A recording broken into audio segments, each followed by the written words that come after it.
एक वाक मैनू याद आया। औरंगजेब के एहलकारां ने धन गुरु गोबिंद सिंह जी महाराज नूं ऐसा आख्या जो गुरु गोबिंद सिंह जी महाराज नाल हमदर्दी भी रखते सन और गुरु गोबिंद सिंह जी तो प्रभावित भी सन। महाराज जे तुसी आखो थोड़ी सुलह करा दईए। विचकार एक गल आ गई, मैं थोड़े सामने रख रहा। पातशाह कहने लगे सुलह की कोई कीमत, क्योंकि सुलह उदों आउंदी है जब दोवें पासे तो कोई कीमत ना चुकाई जाए। एहलकार कहने लगे महाराज कुछ शर्त ते है सुलह दी, कि तुसी हार मन लो आपां सुलह करा देने। साहिब कहने लगे ये नहीं हो सकता। ते पता है एहलकार की कहते हैं, हार तो थोड़ी हो गई है, किले थोड़े ढह ढेरी हो गए ने, पिता थोड़ा शहीद हो गया, चारे बच्चे थोड़े मारे जा चुके ने, परिवार थोड़ा बिछड़ गया, सिंह सारे ही मारे जा चुके ने, और थोड़े कोल गुजर बसर लई धन भी नहीं है, थोड़ी जेब भी खाली, थोड़े कोल तो घोड़ा भी नहीं रहा, थोड़े कोल तो कुछ भी नहीं रहा। ये सारियां निशानियां हार दियां ने। तुसी एक संत हो, तुसी वली अल्लाह हो, तुसी पीर हो, ते संत दा ते कम है सच्चाई कबूल कर लवे, ते सच्चाई ये है थोड़ी हार हो गई है, थोड़े कोल कुछ भी नहीं रहा। साहिब कहंदे ने ये बिल्कुल ना आखो कि मेरे कोल कुछ भी नहीं, मेरे कोल कुछ है। की है? ये श्री मुखवाक पातशाही 10वीं जफरनामा। साहिब कहंदे ने ना साजो ना बाजो ना फौजो ना फर्श। मेरे को फौज नहीं है, मनदा। मेरे को शस्त्र भी नहीं, कबूल करदा। मेरे को धन संपदा भी नहीं, मैं कबूल करदा। और मेरे किले भी ढहढेरी हो गए, ये भी मैं मनदा। मेरा परिवार भी बिछड़ गया ते शहीद हो गया, मनदा। एक कबूल करदा। लेकिन एक कबूल करने नूं बिल्कुल मैं तैयार नहीं कि मेरे को कुछ नहीं, मेरे को फिर भी कुछ है। की है? ना साजो ना बाजो ना फौजो ना फर्श, खुदावंद बख्शन दई ऐशो अर्श। खुदा दी याद मेरे कोल है, परमात्मा दी याद मेरे कोल है। ते जितने चिर तक वो मेरे दिल दे च बैठा है, मेरी दिल दी सेजा ते बैठा है, मैं हार मन लवे ते खुदा दी हार होगी। और वो भी एक जालम दे गो हार मन लवे ते जालम दी जित हो जाएगी। मैं ऐसा नहीं कर सकता। एहलकारा ने जड़ी गल कही है, मुख्तसर मैं अर्ज करा, इतिहास दे पन्ने ये सारे लमका के ना बयान करा। महाराज तुसी संत हो, वली अल्लाह हो, सच्चाई कबूल करने दे संकोच ना करो, कबूल कर लो, असी सुलह करा देने। तुसी प्रमाण कर लो, हार थोड़ी हो गई है, तबाही थोड़ी हो गई है, बर्बादी थोड़ी हो गई है। कोई किला थोड़ा रहन नहीं दिता गया, सब ढा दिते गए। तमाम चोटी दे सिंह थोड़े मार दिते गए। कि सिंघां दी गल एक पासे थोड़ा पिता शहीद, थोड़े बच्चे भी मार दिते गए। धन संपदा थोड़ी सारी लुटी जा चुकी है। थोड़े कोल अपने गुजारे लिए कुछ 4 कौड़ियां भी नहीं रही। हालात ते थोड़ी ये है। तो बेहतर है आप हार तस्लीम कर लो। एहलकारा ने जद किया महाराज आप युद्ध करो, कुछ भी करो, असी इस दे नाल कुछ नहीं कहते, पर इतनी सच्चाई ते कबूल कर लो कि सब कुछ तबाह हो गया।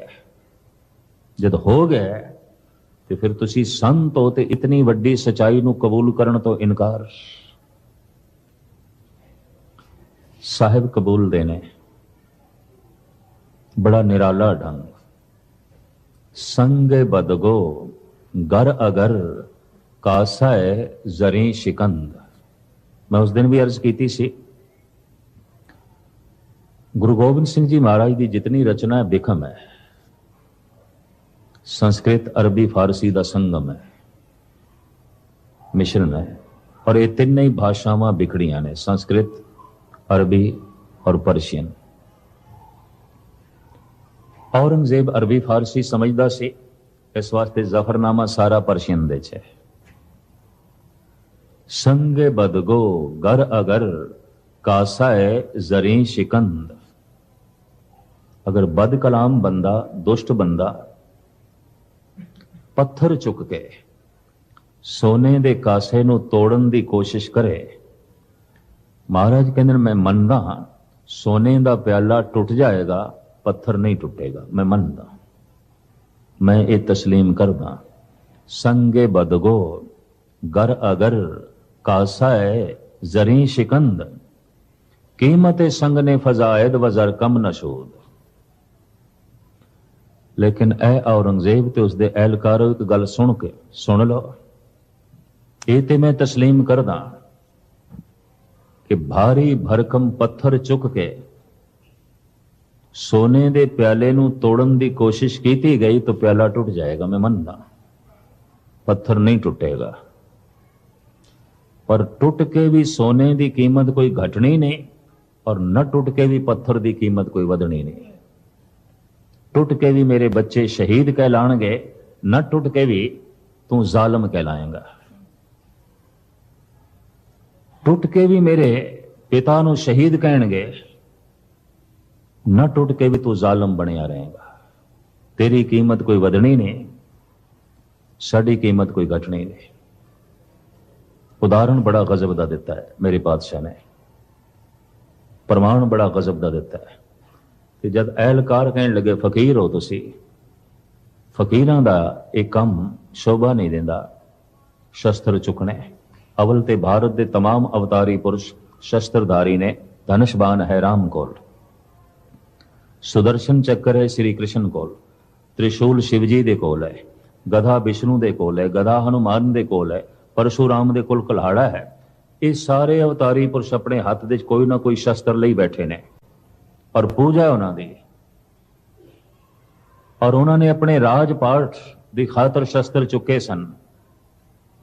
धन गुरु गोबिंद सिंह जी महाराज ने देश की रखिया, मजलूम की रक्षा ते धर्म की रक्षा लई जब शस्त्र चुक ले, तो मैं देखना अज दे भी कुंद दिमाग के बंदियां नूं इतराज है और उस वक्त औरंगजेब नूं भी इतराज सी। तुसी फकीर वली अल्लाह ये क्यों चुके? तो साहिब कहते ने बलाचार की दरमिया आमदम। मैं लाचार हो गया, तू मैनू लाचार कर देता। बलाचार की दरमिया आमदम पदद बीरो तीरो तो फंग आमदम। तू इतना मैनू लाचार कर देता, तू इंसाफ नू मनन नू इनकारी हो गया। सच दा तेरे उत्ते जद कोई असर ना आया, विचार जद तेरे तक पहुंचती नहीं सी, मजबूरन मैनू तलवार चुकनी पई। चुंकारस हमा हील ते दरगुजस्त हलालस्त बुरदम बशमशीर दस्त। पर मैं अर्ज करा इतनी वड्डी क्रांति बहुत वड्डी शांति चो लंघी है। धन गुरु अर्जन देव जी महाराज की शांति। मीर खालू ने उस वक्त दा धार्मिक समाज आले दुआले शरीक चंदू जहांगीर सारा माहौल तपे होया है। और जहांगीर औखा है कि वह फकीर जिसकी सारी पंजाब दे प्रतिष्ठा है, ते असीं चाहते सी तबलीग का काम करे। इन्हें अपना मस्तक गुरु अर्जन देव जी के कदमां ते रखे। ये सुखमनी साहब का पाठ करन लग पे, कुरान की तलावत छोड़ के। और सिख जगत दे और सारी दुनिया के सिरमौर तीरथ की बुनियाद महामीर जो है साईं मियां मीर तो धन गुरु अर्जन देव जी ने रखवाई। इस फकीर दे कन्ने जद ये बोल पे कि शांति का मुजस्मा अज तत्ती तवी ते बिठाया जाना है। शाही घराने तक पहुंच सी मियां मीर दी एकदम जा पहुंचे उस ठिकाने ते। भावें ये ऑर्डर दे के हुक्म दे के जहांगीर लाहौर तो निकल गया सी ताकि मेरे तक कोई पहुंचे ना सिफारिशी। ए मियां मीर रोया है, सतगुरु की हालत देख के प्रिंसिपल गंगा सिंह ने अपने भाव संवाद गुरु अर्जन देव जी का ते मियाँ मीर का अपने एक नज़म दे इंज बयान किया है। सुन कहा सतगुरु ने मियाँ छोड़ो प्रीति चाम से, क्या हुआ तन तप गया मन शांत है हरि नाम से। और सतगुरु दे अपने वाक चंदन चंद न सरद रुत, मूल न मिटाई घाम, शीतल थीवे नानका जपंदड़ो हरि नाम। संस्कृति श्लोक गुरु अर्जन देव जी। न शीतलंग चंद्र देवे, न शीतलंग बावन चंदने, न शीतलंग शीत रुतेण नानक, शीतलंग साध सवज्जने। चंद्रमा कोई मन नू शीतलता नहीं देंदा, सर्दी दी रुत कोई मन नू शांति नहीं देंदी, चंदन दा लेप कोई मन नू ठंडा नहीं करता। केवल परमात्मा दा नाम है जो मन नू शांत कर देंदा है। सर्दी दी रुत ਇਹਦੇ ਚ ਵੀ ਮਨੁੱਖਾਂ ਦੇ ਮਨ ਤਪੇ ਰਹਿੰਦੇ ਨੇ, ਬਰਫ਼ ਪਈ ਪੈਂਦੀ ਹੈ ਮਨ ਦੇ ਚ ਬਾਂਬੜ ਪੈ ਬਲਦੇ ਨੇ। ਠੰਡਾ ਚੰਦਨ ਹੈ ਪਰ ਅੰਦਰ ਕਲਪਨਾਵਾਂ ਦੀ ਅੱਗ ਹੈ। ਠੰਡੀਆਂ ਇਹ ਚੰਦਰਮਾ ਦੀਆਂ ਕਿਰਨਾਂ ਨੇ ਪਰ ਅੰਦਰ ਤ੍ਰਿਸ਼ਨਾ ਦੇ ਬਾਂਬੜ ਨੇ। ਨਹੀਂ ਸੀਤਲੰਗ ਚੰਦਰ ਦੇਵੇ, ਨਹੀਂ ਸੀਤਲੰਗ ਬਾਵਨ ਚੰਦਨੇ, ਨਹੀਂ ਸੀਤਲੰਗ ਸੀਤ ਰੁਤੇਣ ਨਾਨਕ, ਸੀਤਲੰਗ ਸਾਧ ਸਵਜਨੇ। कोई कितना शीतल हो सकता है। धन गुरु अर्जन देव जी महाराज एक प्रमाण ने, प्रत्यक्ष इतना शीतल, चारों पासे इतनी तपश, फिर भी मजाल है जबान तो कोई कौड़ा बचन निकले। आप तत्ती तवी ते बैठ के भी कहते हैं सेवक की ओढ़क निभही प्रीत, जीवत साहिब सेव्यो अपना चलते राख्यो चित। हे प्रभु शुक्राना अंतिम समय तक प्रीत निभ गई, मैं गिला नहीं कीता तेरे ते। आ गया मैं भूख सोई कर सूखा, सोग हरख नहीं जाने, जो जो हुक्म भयो साहिब का, सो माथे लय माने। इंज मैं कबूल कर लिया जो भी हुक्म।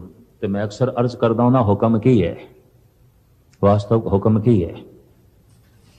जो हुआ हो वत्सो जाने, प्रभ अपने का हुक्म पछाने।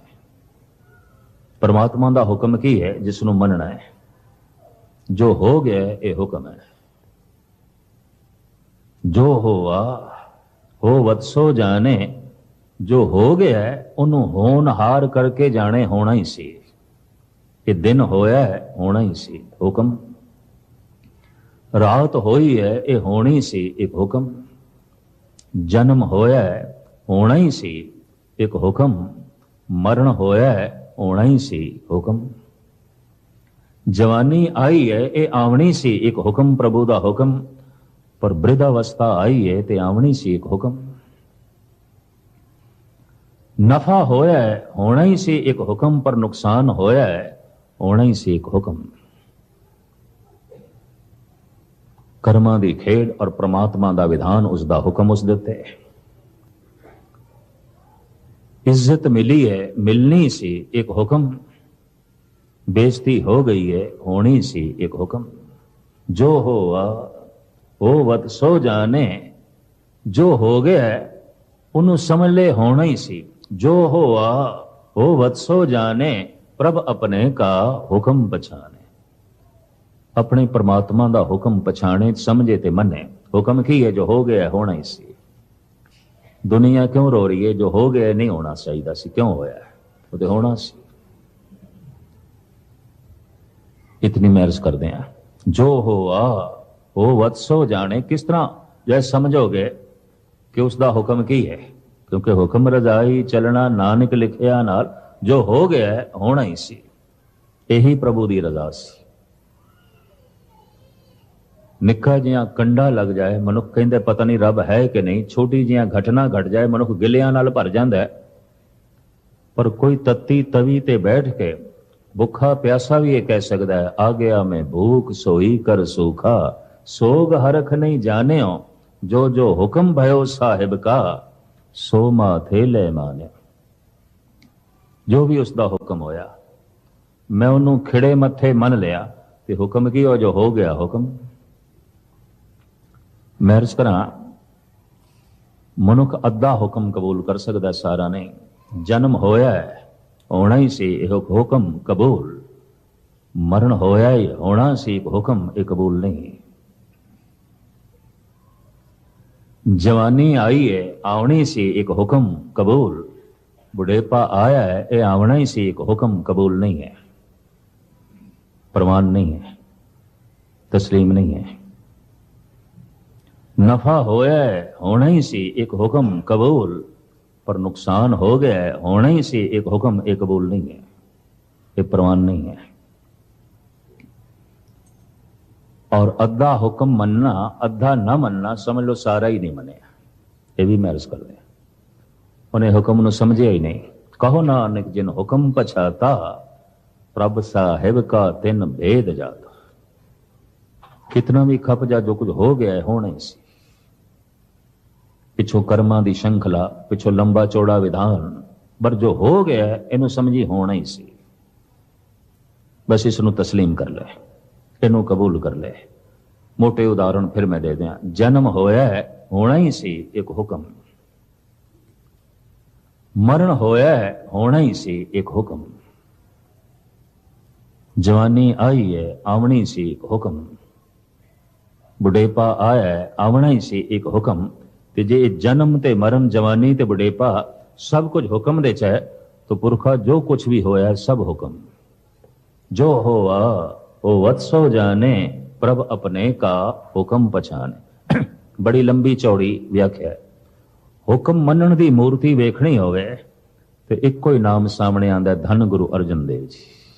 हुक्म कबूल, आ गया मैं भूख सोई कर सूखा, सोग हरख नहीं जाने, जो जो हुक्म भयो साहिब का, सो माथे ले माने।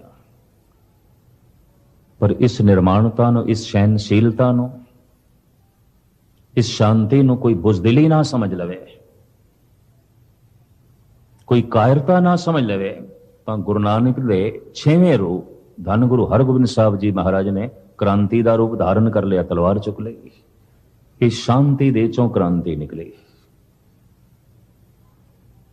इस सबर दे चों तलवार निकली।